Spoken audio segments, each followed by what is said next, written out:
Friends, నేను ఒక poem చెప్దాం అనుకుంటున్నాను. Importance of education. అదేమంటే, విద్య నిగూఢ గుప్తమగు ఉత్తమ రూపము పురుషాలికిన్ విద్య యశస్సు భోగకరి విద్య విదేశ బంధుడిన్ విద్య విశిష్ట పూజితము విద్య నుపాల పూజితము విద్య నెరుంగనివాడు మధ్యుడే. ఈ పోయంకి భావం ఏమిటంటే, విద్య దొంగలు దోచుకోలేని ధనము. విద్య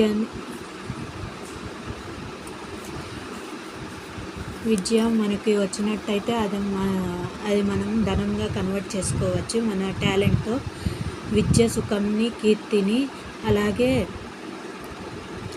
మనం బయట ప్రదేశాలకు వెళ్ళినప్పుడు మనకి ఎడ్యుకేషన్ వచ్చినప్పుడు నలుగురితో కమ్యూనికేట్ చేయటానికి శక్తిని, అన్నిటినీ విద్య ఇస్తుంది. విద్య విశిష్ట దైవతము. విద్య అనేది చాలా దైవంతో సమానం. విద్య నుపాల పూజితము. విద్య రాజులచే పూజింపబడుతుంది. విద్యకు సాటి ధనము లేదిన. విద్యకు సాటైన ధనము ఈ లోకంలోనే లేదు. విద్య నెరుగని వాడు మధ్యుడే. అంటే విద్య నెరుగని వాడు అసలు మనిషే కాదు అని అర్థం.